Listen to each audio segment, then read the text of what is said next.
ಕರ್ನಾಟಕ ಪರೀಕ್ಷಾ ಪ್ರಾಧಿಕಾರದ ವೆಬ್ಸೈಟ್ ಅದ್ರದ್ದು ಅಡ್ರೆಸ್ ಈ ರೀತಿ ಇರುತ್ತದೆ kea.kaol.nic.in.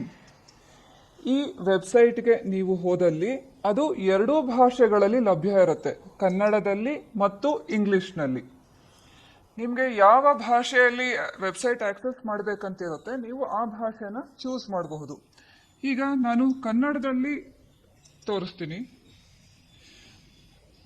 ಮೊದಲನೇದಾಗಿ ನಮ್ಮ ಮುಖಪುಟ ಹೋಮ್ ಪೇಜ್ ಏನಿದೆ ಇದರಲ್ಲಿ ಪ್ರವೇಶ ಅಂತ ಇರುತ್ತೆ. ಪ್ರವೇಶ ಅಂದರೆ ಅಡ್ಮಿಷನ್ಸ್. ಈ ಪ್ರವೇಶದ ಕೆಳಗಡೆ ನೀವು ಕ್ಲಿಕ್ ಮಾಡಿದ್ರೆ ಅಲ್ಲಿ UGCET 2022 ಅನ್ನೋ ಸಬ್ ಹೆಡಿಂಗ್ ನಿಮಗೆ ಸಿಗುತ್ತೆ. ನೀವು ಅದನ್ನ ಕ್ಲಿಕ್ ಮಾಡಿ ಆಗ ನಿಮಗೆ ಸಿಗುವುದು UGCET ಸಂಬಂಧಿಸಿದ ಪ್ರಶ್ನೆಗಳನ್ನು ಈ ವಾಟ್ಸಪ್ ಸಂಖ್ಯೆಗೆ ತಿಳಿಸಬಹುದು ಅಂತ ಹೇಳಿ. ಜೊತೆಗೆ ಅಪ್ಲಿಕೇಶನ್ ಟ್ರಯಲ್ ಅಪ್ಲಿಕೇಶನ್ ನಾವು ರಿಲೀಸ್ ಮಾಡಿದ್ವಿ ಅದರದ್ದು ಅಧಿಸೂಚನೆ ನೋಡೋದಕ್ಕೆ ನಿಮಗೆ ಸಿಗುತ್ತೆ. ಸೊ ಈಗಿನ್ನೂ ಅದು ಟ್ರಯಲ್ ವರ್ಷನ್ ಅಲ್ಲಿ ಇರೋದ್ರಿಂದ ನಿಮಗೆ ಟ್ರಯಲ್ ಅಂತ ನೋಡೋಕ್ಕೆ ಸಿಗುತ್ತೆ. ನಂತರ ಈ ಟ್ರಯಲ್ ಅನ್ನೋ ಪಾರ್ಟ್ ಹೋಗಿ CET 2022 ಆನ್ಲೈನ್ ಅಪ್ಲಿಕೇಶನ್ ಅಂತ ನೀವು ನೋಡಬಹುದು. ನೀವು ಅದರ ಮೇಲೆ ಕ್ಲಿಕ್ ಮಾಡಿದಾಗ ಈ ರೀತಿಯಾದ ಒಂದು ಲಾಗಿನ್ ಪೇಜ್ ನಿಮಗೆ ಓಪನ್ ಆಗುತ್ತೆ. ಈ ಲಾಗಿನ್ ಪೇಜ್ನಲ್ಲಿ ಲಾಗಿನ್ ID ಮತ್ತು ರಿಜಿಸ್ಟ್ರೇಷನ್ ನಂಬರ್, ಪಾಸ್ವರ್ಡ್ ಮತ್ತು ಕ್ಯಾಪ್ಚಾ ಕೇಳುತ್ತೆ.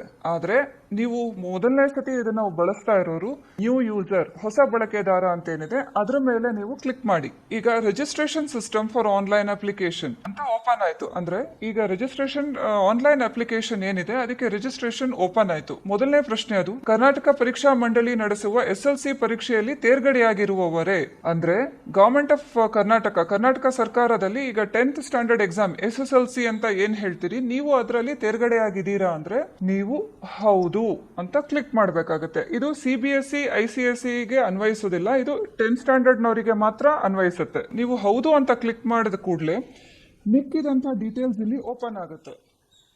ಈಗ ನೀವೇನ್ ಮಾಡ್ಬೇಕಿರುತ್ತೆ, SSLC ನೋಂದಣಿ ಸಂಖ್ಯೆ ನಮೂದಿಸಬೇಕು. ನಿಮ್ಮ SSLC ರಿಜಿಸ್ಟ್ರೇಷನ್ ನಂಬರ್ ಅನ್ನು ನೀವು ನಮೂದಿಸಬೇಕು. ಟ್ರಯಲ್ ವರ್ಷನಿಗೆ ಅಂತ ಒಂದು SSLC ರಿಜಿಸ್ಟ್ರೇಷನ್ ನಂಬರ್ ಅನ್ನು ನಮೂದಿಸಿದ್ದೇನೆ. ನೀವು ನಿಮ್ಮ SSLC ರಿಜಿಸ್ಟ್ರೇಷನ್ ನಂಬರ್ ಅನ್ನು ಇಲ್ಲಿ ಟೈಪ್ ಮಾಡಿ ಎಂಟರ್ ಅಂತ ಕೊಟ್ಟ ತಕ್ಷಣ ನಿಮ್ಮ ಹೆಸರು, ನಿಮ್ಮ ತಂದೆಯ ಹೆಸರು, ನಿಮ್ಮ ತಾಯಿಯ ಹೆಸರು, ನಿಮ್ಮ ಜನ್ಮ ದಿನಾಂಕ, ನಿಮ್ಮ ಜೆಂಡರ್ ಮತ್ತು ನೀವು 10ನೇ ತರಗತಿ ತೇರ್ಗಡೆಯಾದ ವರ್ಷ, ಇದಿಷ್ಟು ಮಾಹಿತಿ ಆಟೋ ಪಿಕ್ ಆಗತ್ತೆ ನಿಮ್ಮ 10th ಸ್ಟ್ಯಾಂಡರ್ಡ್ ಮಾರ್ಕ್ಸ್ ಕಾರ್ಡ್ ನಿಂದ. ಇದಾದ ನಂತರ ನೀವು ಸೇರ ಬಯಸುವ ಕೋರ್ಸ್ ಅನ್ನ ನೀವು ಆಯ್ಕೆ ಮಾಡಬೇಕು. ಈಗ ನೀವು ಸೇರ ಬಯಸಬೇಕಾಗಿರೋ ಕೋರ್ಸು ಮೊದಲನೇದು UG under graduate engineering, BSc agriculture, BVSc, pharma, architecture. ಇದಿಷ್ಟು ಇರುವಂತ ಮೊದಲನೇ ಆಯ್ಕೆಯನ್ನೇ ನೀವು ಸೆಲೆಕ್ಟ್ ಮಾಡಬೇಕಿರುತ್ತೆ. ಇದಾದ ನಂತರ ನಿಮ್ಮ ವಿದ್ಯಾರ್ಹತೆ ಏನು ಅಂತ ಪ್ರಶ್ನೆ ಇದೆ. ಅದು ನೀವು 12ನೇ ತರಗತಿ ಅಥವಾ ಸೆಕೆಂಡ್ PUC ಇದು ನಿಮ್ಮ ವಿದ್ಯಾರ್ಹತೆ ಆಗಿರುತ್ತದೆ. ನೀವು ಅದನ್ನ ಆಯ್ಕೆ ಮಾಡಬೇಕು. ನಂತರ ನೀಟ್ ಪರೀಕ್ಷೆಯ ನೋಂದಣಿ ಸಂಖ್ಯೆ ಅಂತಾನು ಒಂದು ಟ್ಯಾಬ್ ಇದೆ, ಅದನ್ನ ನೀವು ಫಿಲ್ ಮಾಡೋ ಅಗತ್ಯ ಇಲ್ಲ. ಮತ್ತೆ ಆ ಟ್ಯಾಬ್ ನ ನಾವು ಡಿಸೇಬಲ್ ಮಾಡಿದೀವಿ ಕೂಡ, ಯಾಕೆಂದ್ರೆ ಈಗ ಅದನ್ನ ಫಿಲ್ ಮಾಡೋ ಅಗತ್ಯ ಇಲ್ಲ. ನಿಮ್ಮಲ್ಲಿ ಯಾರ್ಯಾರು ನೀಟ್ ಪರೀಕ್ಷೆ ಬರೀತಾರೆ ನಂತರ ನಿಮ್ಗೆ ಮಾರ್ಕ್ಸ್ ಬರುತ್ತೆ, ಆ ಟೈಮ್ ನಲ್ಲಿ ನೀವು ಇದನ್ನ ಫಿಲ್ ಮಾಡಬಹುದಿರುತ್ತೆ. ಈಗ ಫಿಲ್ ಮಾಡೋ ಅಗತ್ಯ ಇಲ್ಲ, ಜೊತೆಗೆ ನಿಮ್ಗೆ ಅದು ಫಿಲ್ ಮಾಡೋಕೆ ಅವಕಾಶ ಇರಲ್ಲ, ಡಿಸೇಬಲ್ ಆಗಿರುತ್ತೆ. ನೋಡಿ ಬ್ಲೂ ಕಲರ್ ಅಲ್ಲಿ ಬರ್ತಿದೆ. ಅದಾದ್ಮೇಲೆ ನಿಮ್ಮ ರಾಷ್ಟ್ರೀಯತೆಯನ್ನ ನೀವು ಆಯ್ಕೆ ಮಾಡಬೇಕು. ನೀವು ಇಂಡಿಯನ್ ಆಗಿರ್ತೀರಿ. ನೀವು ಗಮನಿಸಬೇಕಾಗಿರೋದು CET ಬರೆಯೋದಿಕ್ಕೆ ನೀವು ಇಂಡಿಯನ್ನೇ ಆಗಿರ್ಬೇಕು, ಭಾರತೀಯ ನಾಗರಿಕರು ನೀವು ಆಗಿರ್ಬೇಕು. ಅದಾದ ನಂತರ ಅರ್ಹತಾ ಖಂಡಿಕೆ ಅಥವಾ ಕ್ಲಾಸ್, ಎಲಿಜಿಬಿಲಿಟಿ ಕ್ಲಾಸ್ ಅಂತ ಬರುತ್ತೆ. ಈಗ class A, class B, class C, class D. ಈಗ ಕ್ಲಾಸ್ ABCD ಯಲ್ಲಿ ಯಾವುದನ್ನ ನಾವು ಆಯ್ಕೆ ಮಾಡಬೇಕು ಅನ್ನೋಂಥ ಸಂಶಯಗಳಿದ್ರೆ ಇದಕ್ಕೆ ಅಂತ ನಮ್ಮ ವೆಬ್ಸೈಟ್ ನಲ್ಲಿ ಒಂದು ಡಿಟೇಲ್ಡ್ ಆಗಿರೋ ಒಂದು ನೋಟ್ ಅಪ್ಲೋಡ್ ಆಗಿರುತ್ತೆ. ಫ್ಲಾಶ್ ನ್ಯೂಸ್ ನಲ್ಲಿ ಅದು ಅಪ್ಲೋಡ್ ಆಗಿರುತ್ತೆ. ದಯವಿಟ್ಟು ಫ್ಲಾಶ್ ನ್ಯೂಸ್ಗೆ ಹೋಗಿ ಅಲ್ಲಿ ಖಂಡಿಕೆಗಳ ಬಗ್ಗೆ ವಿವರ, ಕ್ಲಾಸ್ ಕೋಡ್ ಬಗ್ಗೆ ವಿವರ ಅಂತಿರುತ್ತೆ. ಮೆಜಾರಿಟಿ ಹುಡುಗರೆಲ್ಲರೂ ನೀವು ಕ್ಲಾಸ್ ಎಗೆ ಬರೋರು ಆಗಿರ್ತೀರಾ. ಯಾಕೆ ಕ್ಲಾಸ್ ಎಗೆ ಬರ್ತೀರಾ ಅಂದ್ರೆ 1ನೇ ತರಗತಿಯಿಂದ 12ನೇ ತರಗತಿವರೆಗೂ ಯಾರು 7 ವರ್ಷ ಇಲ್ಲಿ ಓದಿದ್ದಾರೆ, ಜೊತೆಗೆ 10th ಸ್ಟ್ಯಾಂಡರ್ಡ್ ಬೋರ್ಡ್ ಪರೀಕ್ಷೆ, ಸೆಕೆಂಡ್ PUC ಅಥವಾ 12th ಸ್ಟ್ಯಾಂಡರ್ಡ್ ಬೋರ್ಡ್ ಪರೀಕ್ಷೆ ಕರ್ನಾಟಕದಲ್ಲೇ ಪಾಸ್ ಆಗಿರ್ತಾರೆ, ಆ ಎಲ್ಲಾ ಹುಡುಗರು ಕ್ಲಾಸ್ ಎಗೆನೆ ಬರ್ತಾರೆ. ಕೆಲವೊಂದು ಕ್ಲಾಸಸ್ ಇರುತ್ತೆ, ಹೊರನಾಡ ಕನ್ನಡಿಗರು, ಗಡಿನಾಡ ಕನ್ನಡಿಗರು ಮತ್ತು ಡಿಫೆನ್ಸ್ ಪರ್ಸನ್ ಏನಿರ್ತಾರೆ ಅವರ ಮಕ್ಕಳು ಅಥವಾ ಎಕ್ಸ್ ಡಿಫೆನ್ಸ್ ಪರ್ಸನ್ ಏನಿರ್ತಾರೆ ಅವರ ಮಕ್ಕಳು. ಸೊ ಇಂಥವರಿಗೆ ಬೇರೆ ಕ್ಲಾಸಸ್ ಅನ್ವಯ ಆಗತ್ತೆ. ಅವರು ಏನ್ ಫಿಲ್ ಮಾಡಬೇಕು ಅದನ್ನ ನಾವು ಫ್ಲಾಶ್ ನ್ಯೂಸ್ ನಲ್ಲಿ ಒಂದು ಡಿಟೇಲ್ಡ್ ಮಾಹಿತಿ ಹಾಕಿರ್ತೀವಿ ವಿದ್ಯಾರ್ಥಿಗಳಿಗೆ ಅನುಕೂಲ ಆಗ್ಲಿ ಅಂತ. ಅದನ್ನ ನೀವು ನೋಡ್ಬೋದು. ನೀವು ಭಾರತೀಯರಾಗಿದ್ದಲ್ಲಿ ಕರ್ನಾಟಕ ರಾಜ್ಯದ ಕೋಟಾ ಬಯಸುವಿರಾ? ಇದು ನೀಟ್ ಪರೀಕ್ಷೆಗೆ ಅಂತ ಡಿಸೈನ್ ಆಗಿರೋದು. ಈಗ ಇಲ್ಲಿ ಡಿಸೇಬಲ್ ಆಗಿರುತ್ತೆ. ಇದು ನೀವು ಹೌದು ಅಂತಾನೆ ಕೊಡ್ಬೇಕಿರುತ್ತೆ. ನೀವು ಯಾವ್ದನ್ನ ಕ್ಲೇಮ್ ಮಾಡ್ತೀರಾ ಅಂತ ಬರುತ್ತೆ. ಇದು ಮೆಡಿಕಲ್ ಅಥವಾ ಡೆಂಟಲ್ಗೆ ನೀವು ನೀಟ್ ಪರೀಕ್ಷೆ ಬರೆಯೋ ಸಮಯದಲ್ಲಿ ಕೊಡ್ಬೇಕಾಗಿರುವಂತದ್ದು. ಈಗ ಇದು ಡಿಸೇಬಲ್ ಆಗಿದೆ. ನೀವು ಇದನ್ನ ಫಿಲ್ ಮಾಡೋ ಅವಶ್ಯಕತೆ ಇಲ್ಲ. ಸೊ ಈ ಅನಿವಾಸಿ ಭಾರತೀಯರದು ಕೂಡ ಇದು ಮೆಡಿಕಲ್ ಫಿಲ್ ಮಾಡೋ ಸಮಯದಲ್ಲಿ ಬರುತ್ತೆ. ನೀವು ಇದನ್ನ ಫಿಲ್ ಮಾಡೋ ಅವಶ್ಯಕತೆ ಈಗ ಇರೋದಿಲ್ಲ. ಈಗ ಅದು ಡಿಸೇಬಲ್ ಕೂಡ ಆಗಿರುತ್ತೆ. ನೋಡಿ, ನೀವು ಫಿಲ್ ಮಾಡೋಕ್ಕೂ ಅದು ಸಾಧ್ಯ ಇಲ್ಲ, ಡಿಸೇಬಲ್ ಆಗಿದೆ. ನಂತರ ಕರ್ನಾಟಕ ರಾಜ್ಯದಲ್ಲಿ ನಿಮ್ಮ ಪ್ರವರ್ಗ ಆಯ್ಕೆ ಮಾಡಿ. ಸೆಲೆಕ್ಟ್ ಯುವರ್ ಕೆಟಗರಿ ಇನ್ ಕರ್ನಾಟಕ. ಇದು ಬಹಳ ಮುಖ್ಯವಾದದ್ದು. ಏಕೆಂದ್ರೆ ನಾನು ನೋಡಿದ ಹಾಗೆ ಎಷ್ಟೊಂದು ಮಕ್ಕಳು ತಮ್ಮ ಮೀಸಲಾತಿಗಳು ಏನಿರುತ್ತೆ ಅದನ್ನ ಇಲ್ಲಿ ಕ್ಲೈಮ್ ಮಾಡ್ಬೇಕಿರುತ್ತೆ. ಎಷ್ಟೊಂದು ಮಕ್ಕಳು ಏನ್ ಮಾಡ್ತಾರೆ, ನನ್ಗೆ ಗೊತ್ತಿಲ್ಲ, ನಾನು GM ಹಾಕ್ಬಿಟ್ಟೆ, ಇವಾಗ ಸರಿ ಮಾಡ್ಕೊಡಿ ಅಂತ. KA ನಲ್ಲಿ ನಮ್ಮ ನಿಯಮಗಳು ಏನಿದೆ ಅಂದ್ರೆ, ನೀವು ಅಪ್ಲಿಕೇಶನ್ ನಲ್ಲಿ ಯಾವ ಮೀಸಲಾತಿ ವರ್ಗನ ನೀವು ಕ್ಲೇಮ್ ಮಾಡಿರ್ತೀರಾ ಅದ್ರ ಮೇಲೆನೆ ನಿಮ್ಗೆ ಸೀಟು ಹಂಚಿಕೆ ಆಗತ್ತೆ. ಸೀಟು ಹಂಚಿಕೆ ಸಮಯದಲ್ಲಿ ನೀವು ಬಂದು ಇದನ್ನ ತಿದ್ದುಕೊಡಿ ಅಂದ್ರೆ ಆಗ ಅದು ಆಗೋದಿಲ್ಲ. ಫಲಿತಾಂಶ ಎಲ್ಲ ಬಂದ್ಬಿಟ್ಟಿರುತ್ತೆ ಅಷ್ಟೊತ್ತಿಗೆ. ಸೊ ನೀವು ಸರಿಯಾಗಿ ನೋಡಿ ನಿಮ್ಮ ಮೀಸಲಾತಿ ವರ್ಗ ಪ್ರವರ್ಗನ ನೀವು ಆಯ್ಕೆ ಮಾಡಬೇಕಿರುತ್ತೆ. ಈಗ ನಾನು ಉದಾಹರಣೆಗೆ 3A ಆಯ್ಕೆ ಮಾಡಿದ್ದೀನಿ. Family annual income in rupees ಅಂತ ಕೇಳುತ್ತೆ. ಫ್ಯಾಮಿಲಿ ಆನ್ಯುಯಲ್ ಇನ್ಕಮ್ ಅಂದ್ರೆ ವಾರ್ಷಿಕವಾಗಿ ನಮ್ಮ ಮನೆಯ ಆದಾಯ ಏನಿರುತ್ತೆ, ವಾರ್ಷಿಕ ವರಮಾನ ನಮ್ಮ ಕುಟುಂಬದ್ದು, ಅದನ್ನ ನಾನು ತುಂಬಿಸ್ಬೇಕು. ಈಗ ನಾನು ಫಿಲ್ ಮಾಡಿದ್ದೀನಿ 12 ಲಕ್ಷ. ಇದು ಬರೀ ನಿಮ್ಗೆ ನೋಡೋದಿಕ್ಕೆ ಅಂತ. ನಿಮ್ಮ ಕುಟುಂಬದ ವಾರ್ಷಿಕ ವರಮಾನ ಏನಿದೆ ಅದನ್ನಷ್ಟೇ ನೀವು ತುಂಬಿಸ್ಬೇಕಿರುತ್ತೆ. ಈಗ ಕೆಲವು ಹುಡುಗರಿಗೆ ನಿಮ್ದು ಪ್ರವರ್ಗ ಗೊತ್ತಾಗಿಲ್ಲ ಅಂದ್ರೆ ನೀವು ತಹಶೀಲ್ದಾರ್ ಕಡೆಯಿಂದ ಏನು ಒಂದು ಸರ್ಟಿಫಿಕೇಟ್ ತಗೊಂಡಿರ್ತೀರಾ, ಆ ಸರ್ಟಿಫಿಕೇಟ್ ಅಲ್ಲಿ ನಮೂದಾಗಿರುತ್ತೆ. ಜೊತೆಗೆ ಕುಟುಂಬದ ವರಮಾನ ಕೂಡ ಆ ಸರ್ಟಿಫಿಕೇಟ್ ನಲ್ಲಿ ಇರುತ್ತೆ, ಇನ್ಕಮ್ ಸರ್ಟಿಫಿಕೇಟ್ ನಲ್ಲಿ. ದಯವಿಟ್ಟು ಅದನ್ನ ನೋಡಿ ಫಿಲ್ ಮಾಡಿ. ಅದಾದ್ಮೇಲೆ ನೀವು ವಿಕಲಚೇತನರೇ ಅಥವಾ ಫಿಸಿಕಲಿ ಚಾಲೆಂಜ್ಡ್ ಇದೀರಾ ಅಂತ ಒಂದು ಪ್ರಶ್ನೆ ಇದೆ. ಹೌದು ಅಂತ ಆದಲ್ಲಿ ಹೌದು ಅಂತ ಕೊಡಿ, ಇಲ್ಲ ಅಂತ ಆದಲ್ಲಿ ಇಲ್ಲ ಅಂತ ಕೊಡಿ. ಈಗ ನಾನು ಹೌದು ಅಂತ ಆಯ್ಕೆ ಮಾಡಿದಾಗ ನನಗೆ ಇಲ್ಲಿ ತೋರಿಸ್ತಿದೆ ನೋಡಿ, category 3A must have income limit of 8 lakhs. ಈಗ ನಾನು ಕೆಟಗರಿ 3A ಅಲ್ಲಿ 12 ಲಕ್ಷ ತುಂಬಿಸಿದೆ. ಆದ್ರೆ ನೀವು 3A ಕ್ಲೈಮ್ ಮಾಡಬೇಕು ಅಂದ್ರೆ ನಿಮ್ಮ ಇನ್ಕಮ್ ಲಿಮಿಟ್ 8 ಲಕ್ಷದ ಒಳಗೆ ಇರಬೇಕಿರುತ್ತೆ. ಸೊ ಈಗ ನಾನು 8 ಲಕ್ಷ ತುಂಬಿಸಿದ್ದೀನಿ. ಈಗ ಫಿಸಿಕಲಿ ಹ್ಯಾಂಡಿಕ್ಯಾಪ್ಟ್ ಅಂದ್ರೆ ವಿಕಲಚೇತನರು ಅಂದ್ರೆ ಹೌದು ಅಂತ ನಾನು ಈಗ ಕೊಡ್ತಾ ಇದ್ದೀನಿ. ಇದಾದ್ಮೇಲೆ ಇಲ್ಲಿ ನಿಮ್ಮ ಇಮೇಲ್ ID ಹಾಕ್ಬೇಕಾಗತ್ತೆ. ಇಮೇಲ್ ID ಹಾಕಿದಾಗ ಇಲ್ಲಿ ನಾವು ಒಂದು ಸ್ಮಾಲ್ ನೋಟ್ ನಿಮ್ಗೆ ಕೊಡ್ತಾ ಇದೀವಿ. ಇಮೇಲ್ ವಿಳಾಸ ನಾವು ಕೇಳೋದು ಯಾಕೆ ಅಂದ್ರೆ, ನಿಮ್ಗೆ ಏನಾದ್ರೂ ಮಾಹಿತಿ ಕೊಡ್ಬೇಕು ಅಥವಾ ನಿಮ್ಗೆ ಏನಾದ್ರೂ ಕಮ್ಯುನಿಕೇಟ್ ಮಾಡ್ಬೇಕು ಅಂದ್ರೆ ಇಮೇಲ್ಗೆ ಮಾಹಿತಿ ಬರುತ್ತೆ. ಈಗ ಕೆಲವೊಂದು ಹುಡುಗರು ಹೇಳೋದು, ನಾವು ಒಟ್ಟಿಗೆ ಬ್ರೌಸಿಂಗ್ ಸೆಂಟರ್ಗೆ ಕೊಟ್ವಿ, ಅಲ್ಲಿ ಫಿಲ್ ಮಾಡಿ ಏನ್ ಇಮೇಲ್ ID ಹಾಕಿದ್ರೋ ಗೊತ್ತಿಲ್ಲ ಅಂತ. ಸೊ ನೀವು ಇದನ್ನ ಕರೆಕ್ಟ್ ಆಗಿ ನಿಮ್ಮ ಇಮೇಲ್ ಹಾಕ್ಬೇಕು. ಇದು ನಿಮ್ಮ ಮನೆ ವಿಳಾಸದ ತರ ನಿಮ್ಮ ವಿಳಾಸ ಇದು. ನಿಮ್ಗೆ ಏನಾದ್ರೂ ಮಾಹಿತಿ ಬೇಕು, ಸಂವಹನ ಬೇಕು KA ಇಂದ ಅಂದ್ರೆ ಈ ಇಮೇಲ್ IDಗೆ ಮಾಹಿತಿ ಹೋಗೋದ್ರಿಂದ ಕರೆಕ್ಟ್ ಆಗಿರೋದಂತ ಇಮೇಲ್ ID ನೀವು ಹಾಕ್ಬೇಕಿರುತ್ತೆ. ಈಗ ಉದಾಹರಣೆಗೆ keshav@gmail.com ಅಂತ ನಾನೊಂದು ಇಮೇಲ್ ಹಾಕಿದ್ದೀನಿ, ಇಮೇಲ್ ID.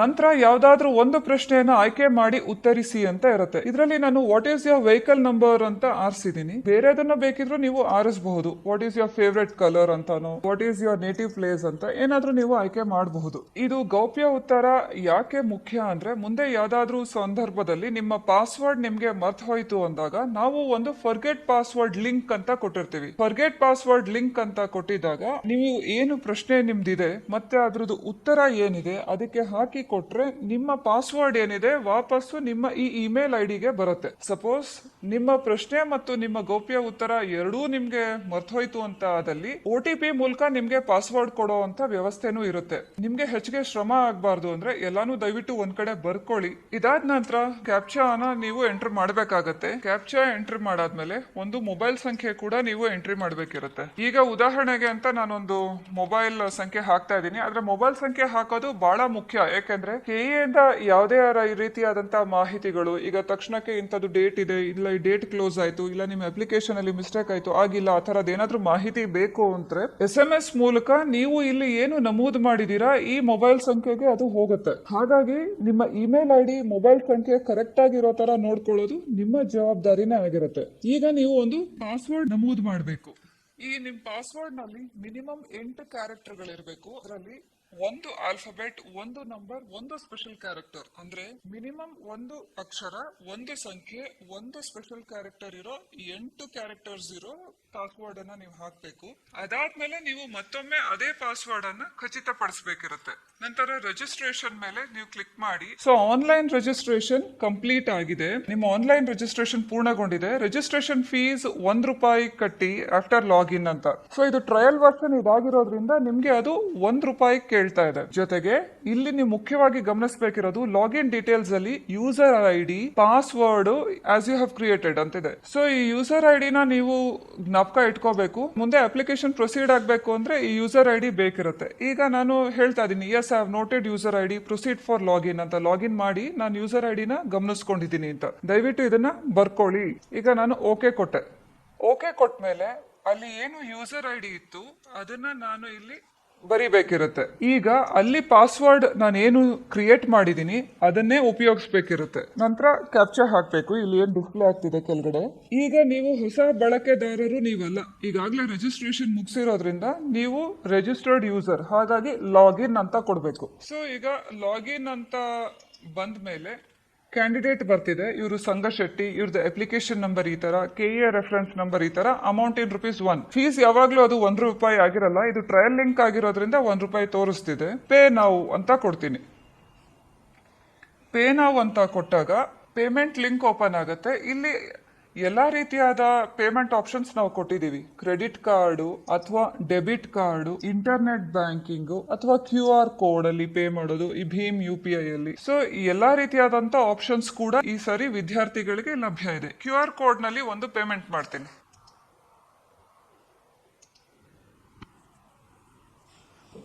QR ಕೋಡ್ ಇದ್ದಾಗ ನಿಮ್ಮ ಮೊಬೈಲ್ ನಲ್ಲಿ ಸ್ಕ್ಯಾನ್ ಮಾಡ್ಕೋಬೇಕಿರುತ್ತೆ. ಓಕೆ, ಪೇಮೆಂಟ್ ಆಯ್ತು. ಈಗ ₹1 ಪೇಮೆಂಟ್ ಆಗಿದೆ. ದಯವಿಟ್ಟು ಈ ರಸೀತಿನ ಪ್ರಿಂಟ್ ಮಾಡಿ ಇಟ್ಕೊಳ್ಳಿ ನೀವು. ಈಗ ನೀವು ಜನರಲ್ ಡೀಟೇಲ್ಸ್ ಅಂತ ಇಲ್ಲಿ ಈ ಪಾವತಿ ಆದ್ಮೇಲೆ ಇಲ್ಲಿ ಜನರಲ್ ಡೀಟೇಲ್ಸ್, ಸಾಮಾನ್ಯ ವಿವರಗಳು ಅಂತಿರುತ್ತೆ. ಈ ಟ್ಯಾಬ್ ಅನ್ನು ನೀವು ಕ್ಲಿಕ್ ಮಾಡಬೇಕು. ಈಗ ಜನರಲ್ ಡೀಟೇಲ್ಸ್ ಅಲ್ಲಿ ಈಗಾಗಲೇ ನಿಮ್ದು ರಿಜಿಸ್ಟ್ರೇಷನ್ ನಂಬರ್, ನಿಮ್ದು ಅಪ್ಲಿಕೇಶನ್ ನಂಬರ್, ನಿಮ್ಮ ಹೆಸರು, ನಿಮ್ಮ ಡೇಟ್ ಆಫ್ ಬರ್ತ್ ಎಲ್ಲ ಈಗಾಗಲೇ ಬಂದಿದೆ. ಈಗ ನಿಮ್ಮ ರಾಜ್ಯನ ನೀವು ಆಯ್ಕೆ ಮಾಡ್ಕೋಬೇಕು. ಜಿಲ್ಲೆ, ತಾಲೂಕು, ವಿಳಾಸ, ಪಿನ್ ಕೋಡ್ ಇದನ್ನೆಲ್ಲ ನೀವು ಬರಿಬೇಕು. ನೀವು ಹಿಂದಿನ ವರ್ಷದಲ್ಲಿ CET ಅಥವಾ ನೀಟ್ ಪರೀಕ್ಷೆಗೆ ಹಾಜರಾಗಿದ್ದೀರಾ, ನಾಟಾ ಪರೀಕ್ಷೆಗೆ ಅಂತ ಕೇಳಿದ್ರೆ ನೀವು ಹಿಂದಿನ ವರ್ಷ ಕೂಡ ಹಾಜರಾಗಿದ್ರೆ ಎಸ್ ಅಂತ ಕೊಡಿ, ಇಲ್ಲ ಅಂದ್ರೆ ನೋ ಅಂತ ಕೊಡಿ. ನೀವು ಎಸ್ ಅಂತ ಕೊಟ್ರೆ ನೀವು CET ಪ್ರವೇಶ ಪತ್ರ ಹಿಂದಿನ ವರ್ಷದ್ದು ಅದನ್ನ ನೀವು ಹಾಕ್ಬೇಕಾಗತ್ತೆ. ಮತ್ತೆ ಯಾವ ವರ್ಷದಲ್ಲಿ ನೀವು CET ಪರೀಕ್ಷೆಗೆ ಹಾಜರಾಗಿದ್ದೀರಿ ಆ ವರ್ಷನೂ ನಮೂದಿಸಬೇಕಾಗಿರುತ್ತೆ. ಇದೆರಡು. ಸಪೋಸ್ ನೀವು ನೋ ಅಂತ ಕೊಟ್ರೆ ಆಗ ಇದೆರಡನ್ನ ಫಿಲ್ ಮಾಡೋ ಅಗತ್ಯ ಇಲ್ಲ. ಇದಾದ್ಮೇಲೆ ನೀವು CET ಅಥವಾ ನಾಟಾದಲ್ಲಿ ಸೀಟ್ ಪಡೆದು ಕಾಲೇಜ್ಗೆ ವರದಿ ಮಾಡ್ಕೊಂಡಿದ್ದೀರಾ ಅಂತ ಏನಾದ್ರೂ ಅದು ಕೇಳುತ್ತೆ. ಇದು ಕಳೆದ ಸಾಲಿನಲ್ಲಿ ಅಪಿಯರ್ ಆಗಿದ್ದವರಿಗೆ ಮಾತ್ರ. ನೀವು ಕಳೆದ ಸಾಲಿನಲ್ಲಿ ಸೀಟ್ ತಗೊಂಡು ಈಗಾಗಲೇ ಕಾಲೇಜ್ಗೆ ವರದಿ ಮಾಡ್ಕೊಂಡಿದ್ರೆ ಎಸ್ ಅಂತ ಕೊಡಿ, ಇಲ್ಲ ಮೊದಲನೇ ಸತಿ ನೀವು ಈಗ ಬರೆಯೋರಾಗಿದ್ರೆ ನೋ ಅಂತ ಕೊಡಿ. ಯಾಕಂದ್ರೆ ನೀವು ಈ ವರ್ಷ ಹೋಗೋರು ಕಾಲೇಜ್ಗೆ, ಈಗಾಗಲೇ ನೀವು ವರದಿ ಮಾಡ್ಕೊಂಡಿಲ್ಲ. ಈಗಾಗಲೇ ಲಾಗಿನ್ ಡೀಟೇಲ್ಸ್ ಅಲ್ಲಿ ನೀವು ಏನು ಕ್ಲಾಸ್ ಕೋಡ್ ಎಂಟರ್ ಮಾಡಿದೀರಾ ಅದು ಈಗಾಗಲೇ ಆಟೋ ಫಿಲ್ ಆಗಿ ಬಂದಿದೆ. ಈಗ ನಿಮ್ಮ ಧರ್ಮನ ನೀವು ಹೇಳಬೇಕು. ಹಿಂದೂ, ಮುಸ್ಲಿಂ, ಜೈನ್, ಬುದ್ಧಿಸ್ಟ್, ಸಿಖ್ ಯಾವುದೇ ಒಂದು ನಿಮ್ಮ ಧರ್ಮನ ನೀವು ಆಯ್ಕೆ ಮಾಡಬಹುದು. ಅದಾದ್ಮೇಲೆ ನಿಮ್ಮ ಮದರ್ ಟಂಗ್ ಆಯ್ಕೆ ಮಾಡಿ. ಕನ್ನಡ, ತಮಿಳ್, ತೆಲುಗು, ಉರ್ದು, ಕೊಡವ ಏನು ನಿಮ್ಮ ಮಾತೃಭಾಷೆ ಆಗಿದೆ ಇದನ್ನ ಆಯ್ಕೆ ಮಾಡಬೇಕಿರುತ್ತೆ. ನೀವು ನೋಡಿ, ಕೆಲವರು ಗಡಿನಾಡು ಹೊರನಾಡು ಕನ್ನಡಿಗರು ಏನಿರ್ತಾರೆ ಅವ್ರದ್ದು ಮಾತೃಭಾಷೆ ಕನ್ನಡ ಆಗಿದ್ರೆ ಮಾತ್ರ ಅವರು ಕನ್ನಡಿಗರು ಅಂತ ಆಯ್ಕೆಗೆ ಬರ್ತಾರೆ, ಇಲ್ಲ ಅಂದ್ರೆ ಇಲ್ಲ. ಸೊ ಹಾಗಾಗಿ ಮಾತೃಭಾಷೆನ ಅವ್ರದ್ದು ಏನ್ ಮಾತೃಭಾಷೆ ಇದೆ ಅದನ್ನೇ ಅವರು ಆಯ್ಕೆ ಮಾಡಬೇಕಿರುತ್ತೆ. ಇದಾದ್ಮೇಲೆ ನೇಮ್ ಆಫ್ ದ ಕ್ಯಾಸ್ಟ್, ಅಂದ್ರೆ ನೀವು ಯಾವುದು ಜಾತಿಗೆ ಒಳಪಡ್ತೀರಿ ಅನ್ನೋದನ್ನ ನೀವು ಬರಿಬಹುದು. ಇಲ್ಲಿ ಜಾತಿ ಪ್ರಮಾಣ ಪತ್ರ ಅಂತ ತಹಶೀಲ್ದಾರ್ ಇಂದ ಏನು ನೀವು ಜಾತಿ ಪ್ರಮಾಣ ಪತ್ರ ಪಡ್ಕೊಂಡಿರ್ತೀರಾ ಅದರಲ್ಲಿ RD ಸಂಖ್ಯೆ ಅಂತ ಇರುತ್ತೆ. RD ಸಂಖ್ಯೆಯನ್ನ ನಮೂದಿಸಿ. ಈಗ ನೀವು ಜನರಲ್ ಮೆರಿಟ್ ನವರಾಗಿದ್ರೆ ನೀವು RD ಸಂಖ್ಯೆಯನ್ನ ನಮೂದಿಸೋ ಅಗತ್ಯ ಇಲ್ಲ. ಯಾವ್ದಾದ್ರೂ ವಿದ್ಯಾರ್ಥಿಗಳು ಇನ್ನೂ ತಹಶೀಲ್ದಾರ್ ಅವರಿಂದ ಜಾತಿ ಪ್ರಮಾಣ ಪತ್ರ ಪಡ್ಕೊಂಡಿಲ್ಲ ಅಂದ್ರೆ ಚಿಂತೆ ಬೇಡ, ಇದನ್ನ ನೀವು ಖಾಲಿ ಬಿಡಬಹುದಾಗಿರುತ್ತೆ. ನಂತರ ನೀವು ಫಿಲ್ ಮಾಡಬಹುದು ಡಾಕ್ಯುಮೆಂಟ್ ವೆರಿಫಿಕೇಶನ್ ಸಮಯದಲ್ಲಿ. ನೆಕ್ಸ್ಟ್ ಬರೋದು blockchain ID of the caste certificate. Blockchain ID ಗೊತ್ತಿದ್ದಲ್ಲಿ ನೀವು ನಮೂದಿಸಬಹುದು, ಇಲ್ಲ ಅಂದ್ರೆ ಏನು ತೊಂದರೆ ಇಲ್ಲ, ನೀವು ಅದನ್ನ ಖಾಲಿ ಬಿಡಬಹುದಾಗಿರುತ್ತೆ. ಈ ಆರ್ ಡಿ ನಂಬರ್ನ ನಿಮ್ ವೆರಿಫಿಕೇಶನ್ ಟೈಮ್ ಅಲ್ಲಿ ನೀವು ಹಾಕ್ಬೇಕಿರುತ್ತೆ. ಕುಟುಂಬದ ಆದಾಯ ಏನು ನಿಮ್ದು 8 ಲಕ್ಷ ನಾನು ಈಗಾಗಲೇ ನಮೂದು ಮಾಡಿದ್ದೀನಿ, ಅದು ಈಗಾಗಲೇ ಬರ್ತಾ ಇದೆ. ಆದಾಯ ಪ್ರಮಾಣ ಪತ್ರ ಅಂದ್ರೆ ಇನ್ಕಮ್ ಸರ್ಟಿಫಿಕೇಟ್ ಏನು ತಹಶೀಲ್ದಾರ್ ಅವರಿಂದ ಪಡ್ಕೊಂಡಿರ್ತೀರಾ, ಅದರಲ್ಲಿರೋ ಆರ್ ಡಿ ಸಂಖ್ಯೆನ ನೀವು ನಮೂದು ಮಾಡಬೇಕು. ಇನ್ನು ನೀವು ಆರ್ ಡಿ ಇನ್ಕಮ್ ಸರ್ಟಿಫಿಕೇಟ್ ತಗೊಂಡಿಲ್ಲ ತಹಶೀಲ್ದಾರ್ ಇಂದ ಅಂದ್ರೆ ನೀವು ಖಾಲಿ ಬಿಡ್ಬೋದು. ಇನ್ನೊಂದು ಮುಖ್ಯವಾಗಿ ನೀವು ಗಮನಿಸಬೇಕಾಗಿರೋ ಅಂಶ ಅಂದ್ರೆ, ನೀವು ಕ್ಯಾಸ್ಟ್ ಹೆಸರನ್ನ ಏನ್ ಬರಿತೀರಾ, ಈ ಜಾತಿಯ ಹೆಸರು ಮತ್ತೆ ಈ ಕೆಟಗರಿ ಇದೆರಡೂ ತಾಳೆ ಆಗ್ಬೇಕಿರುತ್ತೆ. ದಯವಿಟ್ಟು ಇದನ್ನ ಕರೆಕ್ಟ್ ಆಗಿ ಫಿಲ್ ಮಾಡಿ. ಕೆಟಗರಿ ಮತ್ತು ನೇಮ್ ಆಫ್ ದ ಕ್ಯಾಸ್ಟ್ ಇವೆರಡು ತಾಳೆ ಆಗ್ಬೇಕು. PUC 12th ಸ್ಟ್ಯಾಂಡರ್ಡ್ ಕ್ವಾಲಿಫೈಯಿಂಗ್ ಅದನ್ನ ನೀವು ಚೂಸ್ ಮಾಡಬೇಕು, ಆಯ್ಕೆ ಮಾಡಬೇಕು. CBSE ತಗೋತೀರಾ, ICSE ತಗೊಳ್ತೀರಾ, ಇಲ್ಲ ಕರ್ನಾಟಕದ ಹೊರಗಡೆ ಔಟ್ಸೈಡ್ ತಗೊಂಡಿದ್ದೀರಾ, ಇಲ್ಲ ICSE ತಗೊಳ್ತಾ ಇದ್ದೀರಾ, ಈ ರೀತಿ ಯಾವ್ದು ತಗೊಳ್ತೀರಾ, ಇಲ್ಲ ಕರ್ನಾಟಕದ ಒಳಗೇನೆ ನೀವು ತಗೊಳ್ತಾ ಇದ್ದೀರಾ ಅನ್ನೋದನ್ನ ನೀವು ತಗೊಳ್ಬೇಕು. ಅದಾದ ನಂತರ PUC 12ನೇ ವಿದ್ಯಾರ್ಥಿ ಸಂಖ್ಯೆ ಇದೆ. ಇದು ಫಸ್ಟ್ PUC ಅಲ್ಲಿ ಬಂದಾಗ್ಲೇ ಈ ನಂಬರ್ ನಿಮ್ಗೆ ಕಾಲೇಜ್ ನಲ್ಲಿ ಕೊಟ್ಟಿರ್ತಾರೆ. ದಯವಿಟ್ಟು ಆ ನಂಬರ್ ಅನ್ನ ನೀವು ಎಂಟರ್ ಮಾಡಿ. ಇದಾದ್ಮೇಲೆ ನೀವು PUC 12ನೇ ತರಗತಿ ತೇರ್ಗಡೆಯಾದ ಜಿಲ್ಲೆ ಅಂದ್ರೆ ಸ್ಟೇಟ್ ಆಯ್ತು. ಈಗ ಯಾವ ಜಿಲ್ಲೆಯಲ್ಲಿ ನೀವು ತೇರ್ಗಡೆ ಆದ್ರಿ ಅಂತ, ಧಾರವಾಡ ಅಂತ ನಾನು ಆಯ್ಕೆ ಮಾಡ್ತಾ ಇದ್ದೀನಿ. ಸರ್ಕಾರದ ಸಂಸ್ಥೆ ಎಜುಕೇಶನ್ ಇನ್ಸ್ಟಿಟ್ಯೂಷನ್ ಅಲ್ಲಿ ನೀವು ವ್ಯಾಸಂಗ ಮಾಡಿದ್ದರೆ ಓದಿದ್ರೆ GOK ಅಂತ ಆಯ್ಕೆ ಮಾಡಿ. ಪ್ರೈವೇಟ್ ನಲ್ಲಿ ಓದಿದ್ರೆ ನೀವು PVT ಅಂತ ಆಯ್ಕೆ ಮಾಡಿ. ಇವಾಗ ನಾನು ಸರ್ಕಾರ ಅಂತ ಹೇಳಿ GOK ಅಂತ ಆಯ್ಕೆ ಮಾಡ್ತೀನಿ. ನಂತರ 12ನೇ ತರಗತಿಯವರೆಗೂ ಇಲ್ಲಿ 1ನೇ ತರಗತಿಯಿಂದ 12ನೇ ತರಗತಿಯವರೆಗೂ ಕರ್ನಾಟಕದಲ್ಲಿ ವ್ಯಾಸಂಗ ಮಾಡಿರುವ ಒಟ್ಟು ವರ್ಷಗಳು, ಒಟ್ಟು ಎಷ್ಟು ವರ್ಷ ನೀವು ವ್ಯಾಸಂಗ ಮಾಡಿದ್ದೀರಾ. ಈಗ ನೀವು ಕ್ಲಾಸ್ ಎ ಅಂದ್ರೆ 1ನೇ ತರಗತಿಯಿಂದ 12ನೇ ತರಗತಿವರೆಗೂ 7 ವರ್ಷ ಆದ್ರೂ ನೀವು ಇಲ್ಲಿ ವ್ಯಾಸಂಗ ಮಾಡಿರಬೇಕಾಗಿರುತ್ತೆ. ಇದಾದ ನಂತರ 12ನೇ ತರಗತಿ ಕಂಪ್ಲೀಷನ್ ಇಯರ್ ಕೇಳ್ತಿದೆ. ನೀವು ಈ ವರ್ಷ ಪಾಸ್ ಆಗೋರಾದ್ರೆ ಈ ವರ್ಷത്തെ ಹಾಕಿ 2022ಕ್ಕೆ ನೀವು ಪಾಸ್ ಆಗೋರಾದ್ರೆ. ಈಗ ನೀವು ವಿಕಲಚೇತನರೇ, are you physically challenged, no ಆದ್ರೆ ನೋ ಕೊಡಿ, ಎಸ್ ಆದ್ರೆ ಹೌದು ಆದಲ್ಲಿ ಹೌದು ಕೊಡಿ. ನೀವು ಹೌದು ಕೊಟ್ಟ ತಕ್ಷಣ ಅಂಗವಿಕಲತೆಯ ವಿವರ ಸಬ್ ಲೆವೆಲ್ ಆಫ್ PH ಅಂತ ಬಂದಿದೆ. ನಿಮ್ಗೆ ಏನು ಸಮಸ್ಯೆ ಇದೆ, ಈಗ ನಾನು ಲೋ ವಿಷನ್ ಅಂತ ಒಂದನ್ನ ಆಯ್ಕೆ ಮಾಡ್ತಾ ಇದ್ದೀನಿ. PH ಸರ್ಟಿಫಿಕೇಟ್ ಏನಿರುತ್ತೆ ಅದ್ರದ್ದು ID ಸಂಖ್ಯೆನ ನೀವು ನಮೂದಿಸಬೇಕಾಗಿರುತ್ತೆ. ನಂತರ ನೀವು ಅಗ್ರಿಕಲ್ಚರ್ ಕೋಟಾ ಕ್ಲೈಮ್ ಮಾಡ್ತೀರಾ ಅಥವಾ ಇಲ್ವಾ ಅಂತ ಎಸ್ ಆರ್ ನೋ ಇದೆ. ನೀವು ಹೌದು ಕ್ಲೈಮ್ ಮಾಡ್ತೀರಿ ಅಂದ್ರೆ ಅದರಲ್ಲಿ ಅದಕ್ಕೆ ಪ್ರಾಕ್ಟಿಕಲ್ ಎಕ್ಸಾಮ್ ಅಂದ್ರೆ ನಿಮ್ಮ ಮನೆಗೆ ಹತ್ತಿರವಾಗಿರುವಂತದ್ದು ಅಥವಾ ನೀವು ಪರೀಕ್ಷೆ ಬರೆಯೋ ಪರೀಕ್ಷಾ ಕೇಂದ್ರಕ್ಕೆ ಹತ್ತಿರ ಆಗಿರುವಂತದ್ದು ಒಂದು ಪ್ರಾಕ್ಟಿಕಲ್ ಎಕ್ಸಾಮ್ ಸೆಂಟರ್ ನ ನೀವು ಆಯ್ಕೆ ಮಾಡಬೇಕು. ಈಗ college of agriculture UAS GKVK ನಾನು ಇದನ್ನ ಆಯ್ಕೆ ಮಾಡ್ತಾ ಇದ್ದೀನಿ. ಇದು ಅಗ್ರಿಕಲ್ಚರ್ ಕೋಟಾದವ್ರಿಗೆ ಮಾತ್ರ ಅನ್ವಯಿಸುತ್ತೆ. ಅಗ್ರಿಕಲ್ಚರ್ ಕೋಟಾದಲ್ಲಿ ಬರದೇ ಇರೋರಿಗೆ ಇದು ಅನ್ವಯಿಸುವುದಿಲ್ಲ. ಪ್ರಯಾರಿಟಿ ಫಾರ್ ಎಕ್ಸಾಮ್ ಸೆಂಟರ್ ಅಂದ್ರೆ ಎಕ್ಸಾಮ್ ಸೆಂಟರ್ ಯಾವ್ದನ್ನ ನೀವು ಆಯ್ಕೆ ಮಾಡೋದಕ್ಕೆ ಬಯಸ್ತೀರಾ ಅಂತ. ಮೊದಲನೇದಾಗಿ ನೀವು ಜಿಲ್ಲೆ ತಗೊಳ್ಬೇಕು. ಅಂದ್ರೆ ನೀವು ಯಾವ ಜಿಲ್ಲೆಯಲ್ಲಿ ನೀವು ಪರೀಕ್ಷೆ ಬರಿತೀರಾ ಅಂತ. ನಾನು ಚಿತ್ರದುರ್ಗನ ಆರಿಸ್ತಾ ಇದ್ದೀನಿ. ನೀವು ನಿಮ್ಮ ಮನೆ ಹತ್ರ ನಿಮ್ಮ ಅನುಕೂಲ ಎಲ್ಲಿದೆಯೋ ಆ ಜಿಲ್ಲೆಯನ್ನೇ ಆರಿಸಿ ಪರೀಕ್ಷಾ ಕೇಂದ್ರಕ್ಕೆ.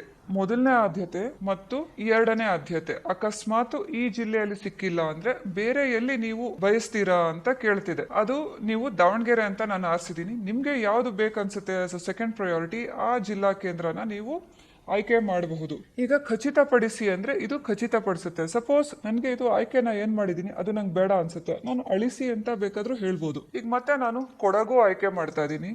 ಕೊಡಗು ಪಕ್ಕ ಹಾವೇರಿ ಆಯ್ಕೆ ಮಾಡ್ತಾ ಇದ್ದೀನಿ ನೆಕ್ಸ್ಟ್ 2ನೇ ಆದ್ಯತೆಯಾಗಿ.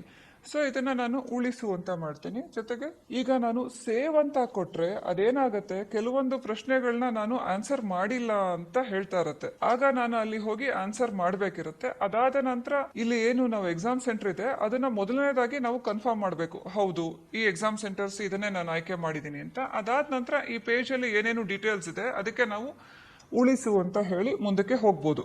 ಸೊ ಅಲ್ಲಿ ಕೆಲವೊಂದನ್ನ ನಾವು ಆನ್ಸರ್ ಮಾಡಿಲ್ಲ ಅಂತ ತೋರಿಸ್ತಿದೆ, ನಾವು ಅದನ್ನ ಫಿಲ್ ಮಾಡಬಹುದಾಗಿರುತ್ತೆ.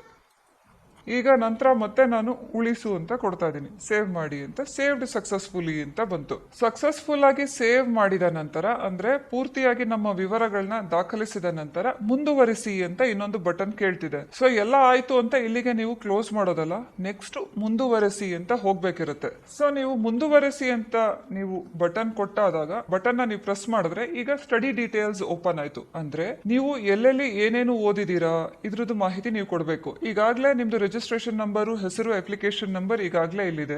ಈಗ ನೀವು 1ನೇ ತರಗತಿಯಿಂದ 12ನೇ ತರಗತಿವರೆಗೂ ಎಲ್ಲೆಲ್ಲಿ ಓದಿದೀರಾ ಅದನ್ನ ನೀವು ಇಲ್ಲಿ ಫಿಲ್ ಮಾಡಬೇಕು. ಈಗ ನಿಮ್ಮ ಶೈಕ್ಷಣಿಕ ವಿವರಗಳನ್ನ ದಾಖಲಿಸುವಂತ ಸಮಯ. ಈಗ ಯಾವ ವರ್ಷದಲ್ಲಿ ಯಾವ್ಯಾವ ತರಗತಿಗಳನ್ನ ನೀವು ಓದಿದೀರಾ. ಉದಾಹರಣೆಗೆ ನೀವು 1ನೇ ತರಗತಿಯಿಂದ 10ನೇ ತರಗತಿವರೆಗೂ ಒಂದೇ ಕಡೆ ಓದಿದ್ದೇ ಆದಲ್ಲಿ ನೀವು ಏನ್ ಮಾಡ್ತೀರಾ, first from two. So starting class 1ನೇ ತರಗತಿಯಿಂದ 10ನೇ ಕ್ಲಾಸ್ 2004ರಲ್ಲಿ ಸ್ಟಾರ್ಟ್ ಮಾಡಿದ್ರಿ. ಪಾಸಿಂಗ್ ಇಯರ್ ಮೊದಲನೇ ತರಗತಿದು 2004 ಇದೆ. ಎಂಡಿಂಗ್ ಕ್ಲಾಸ್ 10ನೇ ತರಗತಿದು 2014 ಅಂತ ನಾನು ಆಯ್ಕೆ ಮಾಡ್ಕೋತೀನಿ. ಸೊ ನಾನು ಮೊದಲನೇ ತರಗತಿ 2004ರಲ್ಲಿ ಪಾಸ್ ಆದೆ, 10ನೇ ತರಗತಿ 2014ರಲ್ಲಿ ಪಾಸ್ ಆದೆ. ಯಾವ್ದು ಜಿಲ್ಲೆಯಲ್ಲಿ? ಧಾರವಾಡದಲ್ಲಿ ಅಂತ ಇರ್ಲಿ. ಕೆಲವು ಹುಡುಗರು ಏನ್ ಮಾಡಿರ್ತಾರೆ, ಧಾರವಾಡ ಜೊತೆಗೆ ಇಲ್ಲಿ ತಾಲೂಕುನು ಕೇಳುತ್ತೆ, ಧಾರವಾಡದಲ್ಲಿ ಕಲಘಟಕಿ ಅಂತ ನಾನು ಹಾಕ್ತೀನಿ. ಸೊ ಯಾವ ಶಾಲೆಯಲ್ಲಿ ನೀವು 1ರಿಂದ 10ನೇ ತರಗತಿವರೆಗೂ ನೀವು ಅಭ್ಯಾಸ ಮಾಡಿದೀರಾ ಅದ್ರದ್ದು ನೀವು ಹೆಸರು ಅಡ್ರೆಸ್ಸು ಹಾಕ್ಬೇಕಿರುತ್ತೆ. ಸಪೋಸ್ ನೀವು 2-3 ಶಾಲೆಗಳಲ್ಲಿ ವ್ಯಾಸಂಗ ಮಾಡಿದವರು ನೀವಾದ್ರೆ ಆವಾಗ 10ನೇ ತರಗತಿ ಬದಲಾಗಿ ನಾನು 3ನೇ ತರಗತಿಗೆ ನಿಲ್ಲಿಸ್ತೀನಿ. 1ನೇ ತರಗತಿನ ನೀವು 2004ರಲ್ಲಿ ಪಾಸ್ ಆಗಿದ್ರೆ 3ನೇ ತರಗತಿನ ನೀವು 2007ರಲ್ಲಿ ಪಾಸ್ ಆಗಿರ್ತೀರಾ. ಈಗ ಮಿಕ್ಕಿದನ್ನ ನೀವು ಸೇರಿಸಬೇಕು ಅಂದ್ರೆ ಏನ್ ಮಾಡಿ, ಆಡ್ ಆಪ್ಷನ್ಗೆ ಹೋಗಿ. ಆಡ್ ಆಪ್ಷನ್ಗೆ ಹೋದಾಗ ಎರಡನೇದು, ಈಗ ನೀವು 4ನೇ ತರಗತಿ ಪಾಸ್ ಆಗಿದ್ದು 2008ರಲ್ಲಿ. ನೀವು 4ನೇ ತರಗತಿಯಿಂದ 8ನೇ ತರಗತಿವರೆಗೂ ಒಂದು ಶಾಲೆಯಲ್ಲಿ ಓದಿದೀರಾ ಅನ್ಕೊಳ್ಳೋಣ. ಸೊ ಅದು 8ನೇ ತರಗತಿ ಅಂದ್ರೆ 2012ಕ್ಕೆ ಪಾಸ್ ಆಗಿರ್ತೀರಾ. ಸೊ ಈಗ ನೀವು ಅದು ಯಾವ ಜಿಲ್ಲೆಯಲ್ಲಿ ಓದಿದ್ರಿ? ಮಂಗಳೂರಲ್ಲಿ ಓದಿದೀರಾ ಅಂತ ಅನ್ಕೊಳ್ತೀನಿ ನಾನು. ಮಂಗಳೂರಿನಲ್ಲಿ ಯಾವ ತಾಲೂಕು? ಪುತ್ತೂರು. ಈಗ ಸ್ಕೂಲ್ ನೇಮ್, ಅಲ್ಲಿ ಅಭ್ಯಾಸ ಮಾಡಿದ ಶಾಲೆಯ ಹೆಸರು. ಈಗ ಅದು ಬರೀ 8ನೇ ತರಗತಿವರೆಗೂ ಆಗಿರೋದ್ರಿಂದ ಮತ್ತೆ ಇನ್ನೊಂದನ್ನು ಸೇರಿಸಿ 10ನೇ ತರಗತಿವರೆಗೂ. 9ನೇ ತರಗತಿ ನೀವು ಪಾಸ್ ಆಗಿರೋದು 2013ರಲ್ಲಿ. ಮತ್ತೆ ನಾನು ಇದನ್ನ 12ರವರೆಗೂ ಹಾಕ್ತೀನಿ. ಇದು ಉದಾಹರಣೆಗೆ ನಾನು ಕೊಡ್ತಾ ಇರೋದಷ್ಟೇ, ಇದು ಬೇರೆ ಜಿಲ್ಲೆ, ಹಾವೇರಿ ಇರ್ಬೋದು. ಸೊ ಇಲ್ಲಿಗೆ ಇದು ಪೂರ್ಣ ಆಗಿದೆ. ನಿಮ್ಗೆ ಅಕಸ್ಮಾತ್ ಇದು ತಪ್ಪು ಅನ್ಸದಲ್ಲಿ ನೀವು ಇದನ್ನ ಡಿಲೀಟು ಮಾಡ್ಬೋದಾಗಿರುತ್ತೆ, ಅಥವಾ ಆಡ್ ಮಾಡಬೇಕು ಅಂದ್ರೆ ಆಡು ಮಾಡ್ಬೋದು. ಈಗ ನಾನು ಇದನ್ನ ಸೇವ್ ಅಂಡ್ ನೆಕ್ಸ್ಟ್ ಅಂತ ಕೊಡ್ತೀನಿ. ಇದಾದ್ಮೇಲೆ ಸೇವ್ ಅಂಡ್ ನೆಕ್ಸ್ಟ್ ಅಂತ ಕ್ಲಿಕ್ ಮಾಡಾದ್ಮೇಲೆ 4ನೇದಾಗಿ ಬರೋದು ರಿಸರ್ವೇಶನ್, ಮೀಸಲಾತಿ. ಈಗಾಗಲೇ ರಿಸರ್ವೇಶನ್ ನಾವು ಹಾಕಿದೀವಿ. ಬೇರೆ ರೀತಿಯಾದಂತ ರಿಸರ್ವೇಶನ್ ಅಂದ್ರೆ ನೀವು ಕನ್ನಡ ಮಾಧ್ಯಮದಲ್ಲಿ ಓದಿರೋರು, ರೂರಲ್ ಏರಿಯಾದಲ್ಲಿ ಇರೋರು, Jammu Kashmir, 371J, ex service quota, NCC, sports, scouts and guides, defence, ex defence, PH ಅಂದ್ರೆ differently abled, Anglo Indian, central armed force ಅಥವಾ ಸೆಂಟ್ರಲ್ ಆರ್ಮ್ಡ್ ರಿಸರ್ವ್ ಫೋರ್ಸ್, ಆತರ ಏನೇನಿರುತ್ತೆ ಅದರಲ್ಲಿ ನೀವು ತಗೊಳ್ಬಹುದಾಗುತ್ತೆ. ಎಕ್ಸ್ ಸೆಂಟ್ರಲ್ ಆತರ. ಈಗ ನೀವು ಕನ್ನಡ ಮಾಧ್ಯಮದಲ್ಲಿ ಓದಿದ್ರೆ 1ರಿಂದ 10ನೇ ತರಗತಿವರೆಗೂ ನೀವು ಎಸ್ ಅಂತ ಕೊಡಬಹುದು, ಇಲ್ಲ ಅಂದ್ರೆ ನೋ ಅಂತ ಕೊಡಬಹುದು. ಸೊ ಎಸ್ ಅಂತ ಕೊಟ್ಟಲ್ಲಿ ಇದನ್ನೇನು ಫಿಲ್ ಮಾಡೋ ಅವಶ್ಯಕತೆ ಇಲ್ಲ. ನಿಮ್ ಹತ್ರ ಸರ್ಟಿಫಿಕೇಟ್ ಇದ್ರೆ ನೀವು ಫಿಲ್ ಮಾಡಬಹುದು, ಇಲ್ಲಾಂದ್ರೆ ಹಾಗೆ ಬಿಡಬಹುದು. ಮತ್ತೆ ರೂರಲ್ ಅಂದ್ರೆ ನೀವು ಗ್ರಾಮೀಣ ಭಾಗದ ಅಭ್ಯರ್ಥಿ ಆಗಿದ್ರೆ ಎಸ್ ಅಂತ ಕೊಡಿ, ಇಲ್ಲ ಅಂದ್ರೆ ನೋ ಅಂತ ಕೊಡಿ. ನೋ ಅಂತ ಕೊಟ್ರೆ ಇದು ಆಟೋಮ್ಯಾಟಿಕ್ ಆಗಿ ಫಿಲ್ ಮಾಡೋದಕ್ಕೆ ಅವಕಾಶ ಕೊಡೋದಿಲ್ಲ. ಎಸ್ ಅಂದ್ರೆ ನೀವು ಇದನ್ನ ಫಿಲ್ ಮಾಡ್ಬೇಕಾಗತ್ತೆ. ಅಕಸ್ಮಾತ್ ನೀವು ಇನ್ನು ಸರ್ಟಿಫಿಕೇಟ್ ತಗೊಂಡಿಲ್ಲ ಅಂದ್ರೆ ಇದನ್ನ ನೀವು ನಂಬರ್ ಹಾಕಿಲ್ಲ ಅಂದ್ರೆ ನಡೆಯುತ್ತೆ. ಇದಾದ ನಂತರ ನೀವು ಜಮ್ಮು ಕಾಶ್ಮೀರ ಅಥವಾ ಎಕ್ಸ್ ಸರ್ವಿಸ್ ಮೆನ್ ಅಥವಾ NCC, sports, scouts and guides, defence, Anglo Indian, ಈ ತರದ ಯಾವುದೇ ರೀತಿಯಾದಂತಹ ಕೋಟಾದಕ್ಕೆ ನೀವು ಒಳಪಡ್ತಿದ್ರೆ ದಯವಿಟ್ಟು ಎಸ್ ಅಥವಾ ನೋ ಅನ್ನ ನೀವು ತುಂಬಿಸಿ. ಇದಾದ್ಮೇಲೆ PUC 12ನೇ ತರಗತಿ ಅಂಕಪಟ್ಟಿ ಅಂತ ಕೇಳ್ತಿದೆ. ಇದನ್ನೆಲ್ಲ ನೀವು ಆಯ್ಕೆ ಮಾಡುವುದು ನಿಮ್ಮ ಪರೀಕ್ಷೆ ಮುಗಿದ ನಂತರ. ಈಗಾಗಲೇ ಪರೀಕ್ಷೆ ಬರ್ದಿರೋರಾಗಿದ್ರೆ ನೀವು ಆಯ್ಕೆ ಮಾಡಬಹುದಾಗಿರುತ್ತೆ, ನೀವು ಅಪ್ಲೋಡ್ ಮಾಡಬಹುದು. ಈಗ ಅವಶ್ಯಕತೆ ಇರೋದಿಲ್ಲ. ಇದಾದ ನಂತರ ಪಾಸ್ಪೋರ್ಟ್ ಅಳತೆಯ ಭಾವಚಿತ್ರ. ದಯವಿಟ್ಟು ನಿಮ್ದು ಪಾಸ್ಪೋರ್ಟ್ ಅಳತೆದು ಭಾವಚಿತ್ರ ಏನಿರುತ್ತೆ ಅದನ್ನ ಸ್ಕ್ಯಾನ್ ಮಾಡಿ ನಿಮ್ಮ ಸಿಸ್ಟಮ್ ನಲ್ಲಿ ಸ್ಟೋರ್ ಮಾಡಿರಿ. ಸಿಸ್ಟಮ್ ಇಂದ ತೆಗೆದು ನೀವು ಇಲ್ಲಿ ಅಪ್ಲೋಡ್ ಮಾಡಬೇಕು. ನಿಮ್ಮ ಸಹಿ ಕೂಡ ಅಷ್ಟೇ, ಒಂದು ಪೇಪರ್ ಮೇಲೆ ನೀವು ಸಹಿ ಮಾಡಿ ಅದನ್ನ ಸ್ಕ್ಯಾನ್ ಮಾಡಿ ನಿಮ್ಮ ಸಿಸ್ಟಮ್ ಅಲ್ಲಿ ಸ್ಟೋರ್ ಮಾಡಿ ಅಲ್ಲಿಂದ ಇಲ್ಲಿಗೆ ಅಪ್ಲೋಡ್ ಮಾಡಿ. ಇದು ಎಡಗೈ ಹೆಬ್ಬೆಟ್ಟು ಗುರುತು ಅಂತ ಇರುತ್ತೆ, ಇದನ್ನು ಕೂಡ ನೀವು ಸ್ಕ್ಯಾನ್ ಮಾಡಿ ಅಪ್ಲೋಡ್ ಮಾಡಬಹುದು. ಈ ಮೂರಷ್ಟೇ ನಮ್ಗೆ ಈಗ ಅವಶ್ಯಕತೆ ಇರೋದು. ಈಗ ನಾನು ಅದಷ್ಟನ್ನು ಸೇವ್ ಅಂತ ಕೊಡ್ತೀನಿ. ಇಲ್ಲಿ ಕೆಲವೊಂದನ್ನ ನಾನು ಫಿಲ್ ಮಾಡಿಲ್ಲ ಅಂದ್ರೆ ಅದು ತೋರಿಸುತ್ತೆ. ಈಗ ನಾನು ಕೆಲವೊಂದನ್ನ ಫಿಲ್ ಮಾಡಿಲ್ಲ, ನೀವು ಎಸ್ ಅಂತ ಆದ್ರೂ ಕೊಡಬೇಕು, ನೋ ಅಂತ ಆದ್ರೂ ಕೊಡಬೇಕು. ನಿಮ್ಗೆ ನೀವು ಆ ಮೀಸಲಾತಿ ನೀವು ಚೂಸ್ ಮಾಡ್ತಿಲ್ಲ ಅಂದ್ರೆ ನೋ ಆದ್ರೂ ಕೊಡಬೇಕು, ಇಲ್ಲ ಅಂದ್ರೆ ಅದು ಕೇಳ್ತಾನೆ ಹೋಗುತ್ತೆ. ನೋಡಿ, ಈಗ ಭಾವಚಿತ್ರ ನಿಮ್ದೊಂದು ಅಪ್ಲೋಡ್ ಮಾಡುವಂಥದ್ದನ್ನು ನಾವು ತೋರಿಸ್ತಾ ಇದ್ದೀವಿ. ಉದಾಹರಣೆಗೆ ಯಾವುದೋ ಒಂದು ಚಿತ್ರ ಇಲ್ಲಿತ್ತು, ಅದನ್ನ ಅಪ್ಲೋಡ್ ಮಾಡಿದ್ದೀನಿ. ಇದೇ ರೀತಿಯಾಗಿ ಸಹಿ ಮತ್ತು ಹೆಬ್ಬೆಟ್ಟಿಗೂ ನೀವು ಹೀಗೇನೆ ಮಾಡಬೇಕಿರುತ್ತೆ. ಸೊ ರಿಸರ್ವೇಶನ್ ಸೇವ್ ಆದ್ಮೇಲೆ ಈಗ ವ್ಯೂ ಅಂತ ಬರ್ತಲ್ಲ, ಅದು ಏನನ್ನ ನೀವು ಅಪ್ಲೋಡ್ ಮಾಡಿದೀರಾ ಅದನ್ನೊಮ್ಮೆ ನೋಡಿ. ಕೆಲವೊಂದ್ಸತಿ ಏನಾಗಿರುತ್ತೆ ಅಂದ್ರೆ ಭಾವಚಿತ್ರದ ಜಾಗದಲ್ಲಿ ಸಿಗ್ನೇಚರ್ ಸ್ಥಳದಲ್ಲಿ ಭಾವಚಿತ್ರ ಅಪ್ಲೋಡ್ ಮಾಡಿರ್ತೀರ. ಸೊ ನೀವು ಅಪ್ಲೋಡ್ ಮಾಡಾದ್ಮೇಲೆ ವ್ಯೂ ಫೋಟೋ ಅಂತ ಒಂದು ಐಕಾನ್ ಇರುತ್ತೆ, ದಯವಿಟ್ಟು ಅದ್ರ ಮೇಲೆ ಕ್ಲಿಕ್ ಮಾಡಿಬಿಟ್ಟು ನೀವು ನೋಡ್ಕೊಳ್ಬೇಕು. ಸೊ ಈಗ ನಾನು ಸೇವ್ ಅಂತ ನಾನು ಕೊಟ್ಟಾಗಿದೆ. ಸೊ ಎಲ್ಲ ಸೇವ್ ಆಯಿತು. ನಿಮ್ಮ ಭಾವಚಿತ್ರ, ಪಾಸ್ಪೋರ್ಟ್ ಅಳತೆಯ ಭಾವಚಿತ್ರ, ಸಹಿ, ಹಾಗೂ ಹೆಬ್ಬೆಟ್ಟಿನ ಗುರುತು ಇದು ಮೂರನ್ನು ನೀವು ಅಪ್ಲೋಡ್ ಮಾಡಿ ಸೇವ್ ಅಂತ ಕೊಟ್ಟ ನಂತರ ಈ ಡಿಕ್ಲರೇಷನ್ ಘೋಷಣೆ ಓಪನ್ ಆಗುತ್ತೆ, ಈ ಟ್ಯಾಬ್ ಓಪನ್ ಆಗುತ್ತೆ. ಸೊ ಇದು ಕಡೆಯ ಸ್ಕ್ರೀನ್, ಇದು ಡಿಕ್ಲರೇಷನ್. ಇಲ್ಲಿ ನಿಮ್ಮ ರಿಜಿಸ್ಟ್ರೇಷನ್ ನಂಬರ್, ನಿಮ್ಮ ಹೆಸರು, ನಿಮ್ಮ ಅಪ್ಲಿಕೇಶನ್ ನಂಬರ್ ಎಲ್ಲ ನಿಮ್ಗೆ ಕಾಣ್ತಾ ಇರುತ್ತೆ. ನಮ್ಮ ಸೀಟು ಹಂಚಿಕೆ ಪ್ರಕ್ರಿಯೆ ಇದರ ಒಳಗೆ ಈ ರೂಲ್ಸ್ ಅಡಿ ನಡೆಯುತ್ತೆ ಅನ್ನೋದನ್ನ ನಮ್ಮ ಅರಿವಿನಲ್ಲಿ ಇದೆ ಅನ್ನೋದು ನಿಮ್ಮ ಡಿಕ್ಲರೇಷನ್. ಇದನ್ನ ನಾವು ಒಪ್ಪುತ್ತೇವೆ ಅಂತ ಕೊಡ್ಬೇಕಿರುತ್ತೆ. So please read it carefully, please verify entries made by you ಅಂತ ಹೇಳ್ತಿದೆ. ಮತ್ತೆ ನಾವು ಒಪ್ಪುತ್ತೇವೆ ಹೇಳಿದಿರ ಸೇವ್ ಅಂತ ಕೊಡಿ. ಇನ್ನೊಂದು ಅಂಶ ನೀವು ಗಮನಿಸಬೇಕು, ಡಿಕ್ಲರೇಷನ್ ಕೊಡುವ ಮೊದಲು ನಿಮ್ಮ ಎಂಟ್ರೀಸು ಏನು general details, study details, reservation ಅಲ್ಲಿದೆ ಅದು ಸರಿಯಾಗಿದೆ ಅಂತ ವೆರಿಫೈ ಮಾಡಿ. ಯಾಕೆಂದ್ರೆ ನೀವು ಒಂದ್ಸತಿ ಡಿಕ್ಲರೇಷನ್ ಕೊಟ್ಟ ಮೇಲೆ ನಾನು ಮಾಡಿರೋ ಎಲ್ಲ ದಾಖಲೆಗಳು ಕರೆಕ್ಟ್ ಇದೆ ಅಂತ, ಅದಾದ್ಮೇಲೆ ನೀವು ಏನಾದ್ರೂ ಎಡಿಟ್ ಮಾಡಬೇಕು ಅಂದ್ರೆ ಅದು ಎಡಿಟ್ ಮಾಡೋದಕ್ಕೆ ಬಿಡಲ್ಲ. ಸೊ ಡಿಕ್ಲರೇಷನ್ ಸಕ್ಸಸ್ಫುಲಿ ಸೇವ್ಡ್ ಅಂತ ಆಯ್ತು, ಓಕೆ ಅಂತ ಬಂತು. ಇದಾದ ನಂತರ ನೆಕ್ಸ್ಟ್ ಅಂತ ಕೊಟ್ಟಲ್ಲಿ ನಿಮ್ಮ ಅಪ್ಲಿಕೇಶನ್ ಪೂರ್ತಿಯಾಗಿ ಪೂರ್ಣಗೊಂಡಿದೆ. ಇಲ್ಲಿ ಪ್ರಿಂಟ್ ಅಪ್ಲಿಕೇಶನ್ ಅಂತ ಬರುತ್ತೆ. Click here to print final application ಅಂತ. ಸೊ ನೀವು ಪೂರ್ತಿಯಾಗಿ ಅಪ್ಲಿಕೇಶನ್ ತುಂಬಿದೀರಾ ಅನ್ನೋದಕ್ಕೆ ನಿಮ್ಮ ಸ್ಕ್ರೀನ್ ನಲ್ಲಿ ಇವಿಷ್ಟು ಐಕಾನ್ಸ್ ನಿಮಗೆ ಕಾಣಬೇಕು. ಒಂದು ಪಾವತಿ, general details, study details, reservation, ಕಡೆಯದಾಗಿ ಡಿಕ್ಲರೇಷನ್. ಅದಾದ ನಂತರ ನಿಮ್ಮ ಅಪ್ಲಿಕೇಶನ್ ನೀವು ಪ್ರಿಂಟ್ ಮಾಡಬೇಕಿರುತ್ತೆ. ಸೊ ಇದಿಷ್ಟು ಸ್ಟೇಜ್ಗಳು ನೀವು ದಾಟಿದ್ದೇ ಆಗಿದ್ದಲ್ಲಿ ನಿಮ್ಮ ಅಪ್ಲಿಕೇಶನ್ ಅನ್ನು ನೀವು ಪೂರ್ಣವಾಗಿ ತುಂಬಿದ್ದೀರಿ ಅಂತ ನೀವು ತಿಳ್ಕೊಳ್ಬಹುದು. ದಯವಿಟ್ಟು ನಿಮ್ಮ ಅಪ್ಲಿಕೇಶನ್ ಒಂದು ಪ್ರಿಂಟ್ ಅನ್ನ ನೀವು ತಗೊಂಡು ನಿಮ್ಮ ರೆಫರೆನ್ಸ್ಗೆ ಇಟ್ಕೊಳ್ಳಿ. ಸೊ ಹೀಗೆ ನಮ್ಮ ಅಪ್ಲಿಕೇಶನ್ ಪೂರ್ಣವಾಗಿ ಹೇಗೆ ಫಿಲ್ ಮಾಡೋದು ಅಂತ ನಿಮ್ಗೆ ಈ ಮೂಲಕ ನಾವು ತಿಳಿಸ್ಕೊಟ್ಟಿದೀವಿ. ದಯವಿಟ್ಟು ಕರೆಕ್ಟ್ ಆಗಿ ನೀವು ಅಪ್ಲಿಕೇಶನ್ಸ್ ಫಿಲ್ ಮಾಡಿ ನಿಮ್ಮ ಅಪ್ಲಿಕೇಶನ್ ನೀವು ಪ್ರಿಂಟ್ ಮಾಡಿ ನಿಮ್ಮ ರೆಫರೆನ್ಸ್ಗೆ ಒಂದು ಇಡಬಹುದಾಗಿರುತ್ತೆ. ನೋಡಿ, ಪ್ರಿಂಟ್ ಈ ತರ ಬರುತ್ತೆ. ಇಲ್ಲೇನೆ ಇಲ್ಲಿ ಪ್ರಿಂಟ್ ಟ್ಯಾಬ್ ಇರುತ್ತೆ. ಸೊ ಇದ್ರ ಮೇಲೆ ನೀವು ಪ್ರಿಂಟ್ ಅಂತ ಮಾಡಿದ್ರೆ ನಿಮ್ಮ ಅಪ್ಲಿಕೇಶನ್ ಪ್ರಿಂಟ್ ಆಗಿ ಬರುತ್ತೆ. ಸೊ ಹೀಗೆ ಅಪ್ಲಿಕೇಶನ್ ಹೇಗೆ ಫಿಲ್ ಮಾಡಬೇಕು ಅನ್ನೋದ್ರದ್ದು ಒಂದು ಚಿಕ್ಕ ಕಿರು ಪರಿಚಯ ಇಲ್ಲಿ ಇದೆ. ದಯವಿಟ್ಟು ಇದನ್ನ ಗಮನಿಸಿ. ಅದಾದ್ಮೇಲೆ ನಿಮ್ ಕ್ಲಾಸ್ ಕೋಡ್ಸ್ ಏನಿದೆ ಅದನ್ನ ಫ್ಲಾಶ್ ನ್ಯೂಸ್ ನಲ್ಲಿ ಹಾಕ್ತೀವಿ, ಒಂದು ಪುಟ್ಟ ನೋಟ್. ಅದಕ್ಕೆ ದಯವಿಟ್ಟು ಅದನ್ನು ರೆಫರ್ ಮಾಡಿ ಪೂರ್ಣವಾಗಿ ಫಿಲ್ ಮಾಡಿ.